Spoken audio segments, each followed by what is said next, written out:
Our next speaker is also on the humorous pathway, and his evaluator is Lynn. Thank you, Madam Toastmaster, for the Toastmasters, distinguished guests. Tonight, I have the honor to evaluate David, and the purpose of this project is to begin developing a collection of humorous stories and to present a speech that includes humor. And this is a pathway in engaging humor, a level 2 speech. Back to you.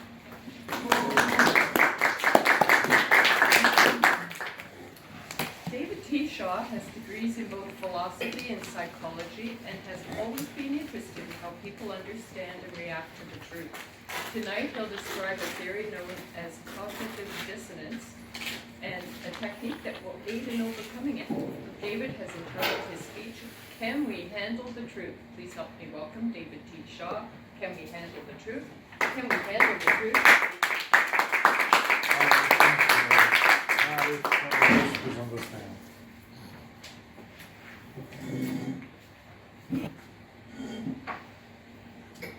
I wish to begin with a tale of two sisters, twins, Truth and Story. They lived in an idyllic little village where everybody knew everyone else. Now, Story had a wonderful wardrobe, a dress or a suit for any occasion, whether it be something formal down to puttering in the garden. She was beloved in the village. Kids would run up and hug her. Adults would stop and pass the time of day with her. However, her sister, Truth, had no clothes whatsoever. When she went out into town, she was forced to go nude. And it never went well. People would shun her, children would cry and run away, even the dogs barked at her. And after one disastrous attempt at mingling, she couldn't handle it anymore, and she ran back to her house and went to her sister. "Oh, Story, I don't understand. Nobody likes me. They all like you. What's wrong?" And Story looked at her sister, sadly shook her head, and, "Oh, sister, sister, don't you know that nobody likes the naked truth?" Excellent. Madam Toastmaster, fellow Toastmasters, and fellow guests. I'll come back to Truth and Story later on. Right now, I'd like to examine why. Why do people have problems with the naked truth? Now, if this was a much longer speech, I could give you a much longer answer, but the number one reason is due to something called cognitive dissonance. It's a theory in psychology. It's been around for 70 years or so. And what it basically is that when we have a belief or a pattern of action, and then we get new information and they're in conflict with each other, that is uncomfortable for us. And cognitive dissonance talks about how we try to avoid that discomfort. Now, for example, if I told you that Terry Fox cheated on all of his high school exams and it's the only reason he graduated, your first reaction will be disbelief. Your second reaction will probably be anger. You like Terry Fox. You admire him. Hey, he's a national hero. Now you have cognitive dissonance. You have admiration for Terry Fox and this piece of information that he cheated on all his high school exams. One of those two have to go. Either you have to start not thinking of Terry Fox as such a hero, or you can decide that I'm full of it.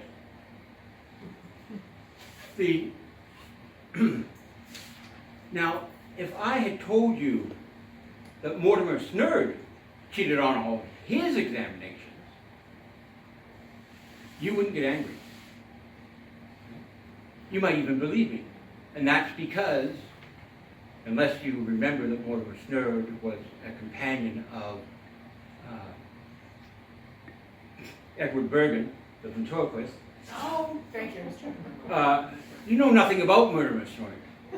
There's no emotional content at all. So I can put down Mortimer Snurd with safety, not having to worry about the audience rebelling.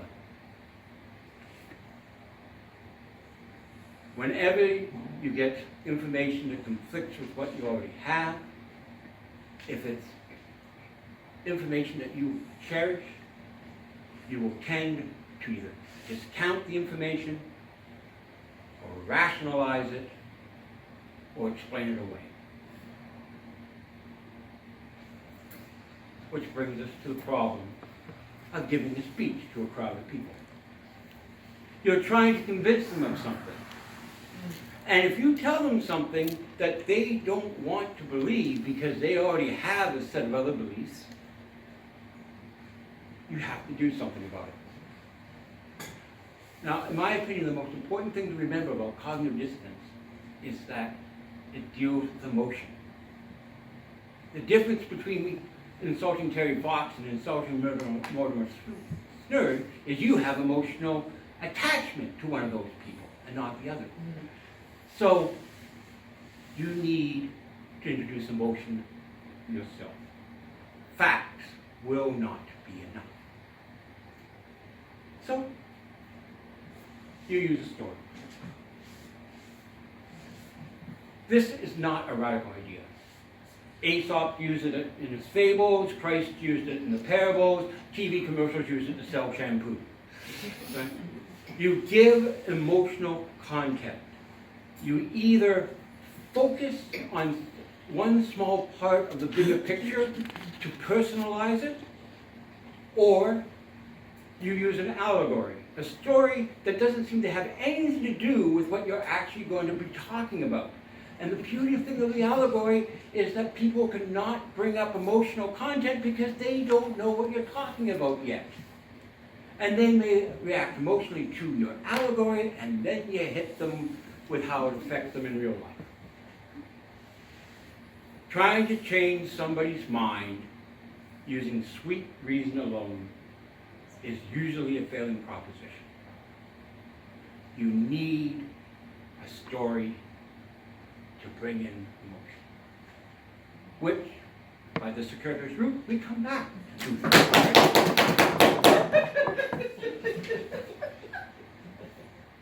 Story just told truth that nobody likes to make the truth, and truth goes, what can I do? I don't have any clothes.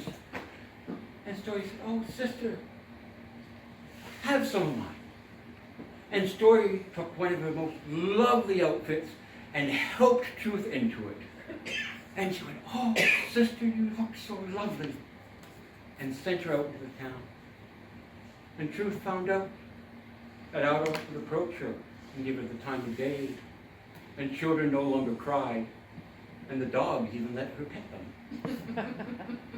The moral of the tale is that no one likes the naked truth. But if you dress it up as a story, it can be accepted.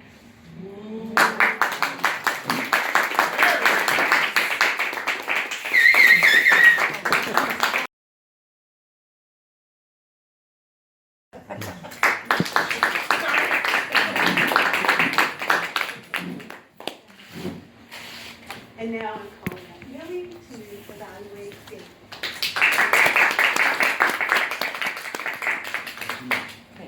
Thank you very much, Madam G.E., fellow Toastmasters, especially David.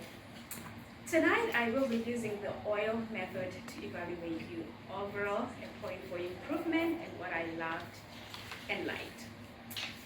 Overall, I believe that you met your objectives. When we were speaking before, you wanted me to look at your structure of the speech. I think you did hit the objective of having a well-structured speech. And I know it's going to be difficult to evaluate somebody who is as accomplished as you, but I'll try my level best. Already, I think you did a great job, and you had great hand gestures. You had great stage presence. Your eye contact with the audience was great, and your vocal variety. When you talked about truth, the dogs barking at truth, you raised your voice, and when you're talking about sadness, it went low. There was like really, the ups and downs of your voices were really great. a point for improvement. This is really tiny and I guess my own preference, but when you come to the stage, I think you could have spoken to the Toastmaster before if you needed the lectern or not, because I found it a little bit distracting for you to start by pushing this aside and then starting to speak. So probably if you could speak to the Sergeant at Arms or the Toastmaster to move the lectern before you come on to speak, that would be great. This is just a preference. What I loved and liked, which were many things, I loved that at the beginning, you put into practice what Lydia had just preached.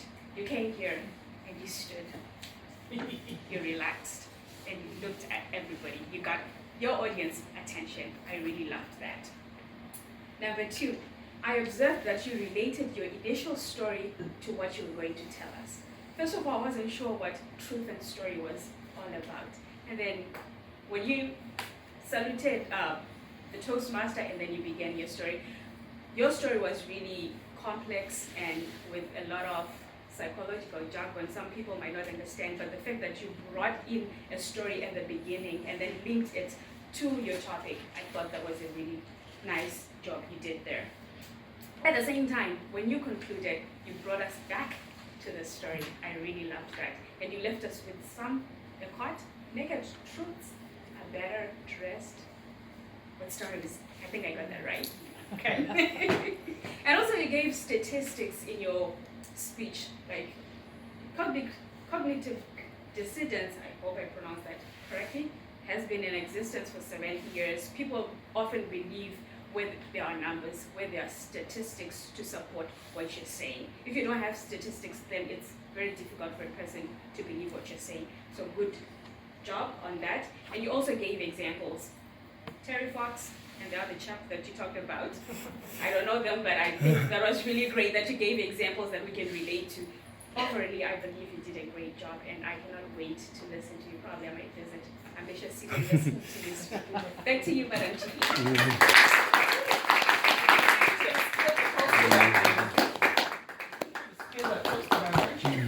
Chief.